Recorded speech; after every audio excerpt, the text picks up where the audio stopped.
Shobhaa Dey meets Ruskin Bond for an interview at his home in Landor, where he spent his time reading, writing, and turning into the chatter of bulbuls on his window sill. So let's see what she asked.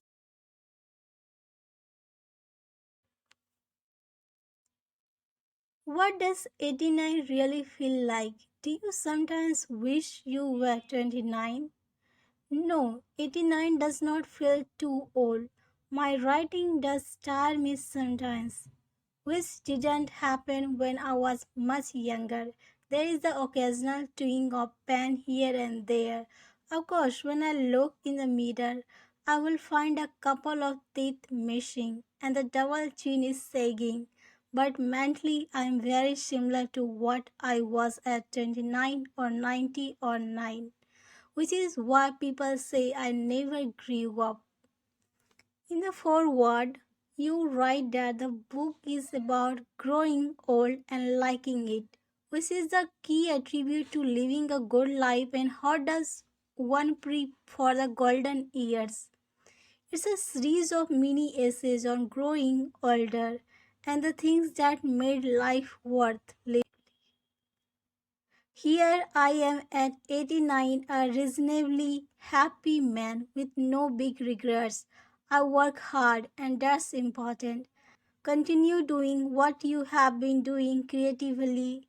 The day you stop working, you stop living. As for the future, life is full of uncertainties. I live with the attitude of what can I do tomorrow rather than thinking too much about the distant future. Play in maintaining emotional wellness. I'm not a very spiritual person. I'm a philosophical person, but I'm a spiritual in the sense that I'm very close to nature. I believe in the sanctity of nature, birds, trees, flowers, streams, anything that grows. I'm not one to sit with legs crossed every morning to meditate. I took a flower and contemplate. The natural world is what made us. You can say I contemplate rather than meditate.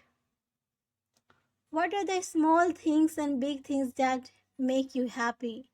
Books make me happy. Sweet notes of the whistling thrush make me happy. Human relationships make me happy. I don't have too many friends, but the few I have make me happy, and so does my family. Human relationships are important. One has to do a certain amount of writing every day. But reading makes me happy. Sometimes I don't feel like putting a book down to start writing. I am a reader first and writer second. People make me happy. I try to make people happy sometimes. How does one keep the child within alive? It's a part of the nature you are born with. It's not a deliberate thing. Look at the world as something that has just been created. Approach it with a freshness of spirit. There is so much to discover from a personal point of view every single day. What saddens you the most? The human inclination go to the war at the end. Drop of a hat, it saddens me to see people want to kill each other, often for tribal reasons. The human race has been doing that throughout history. Aggrandizement and wanting what the other fellow has. Certain human traits, maliciousness, intrigue, backbiting, and these are the human, not animal traits, sadden me. The most dangerous weapon in the world is the tongue. The tongue can create enemies. It can lead to conflicts. It can bring about wars. Be aware of the tongue. However, we need to remember that when all wars are done, a butterfly kills.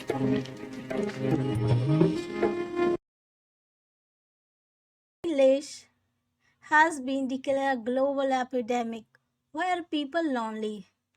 Loneliness comes into your life one looks for sometimes to get away from the hurly burly of life. Living alone can make you lonely. I was lonely as a shy young boy in London. Big cities make you lonely. They are hard to get to know. Even a gregarious person feel lonely in a crowd. What are you reading these days? I am a bookworm. I read 3 or 4 books a week. I enjoy detective novels, well written autobiographies, and books on history. I don't think a true writer would one who has not read a great deal as a young person. What's your relationship with technology? I am a technology illiterate. I have no mobile or laptop. I use that wonderful invention called a ballpoint pen to write. I am not against technology, but I am not a slave to it. What are your vanities and vulnerabilities? Well, I am proud of my work, but I don't brag about it. I know writers have big egos, so I try to control mine. I tell myself there are other writers in the world too.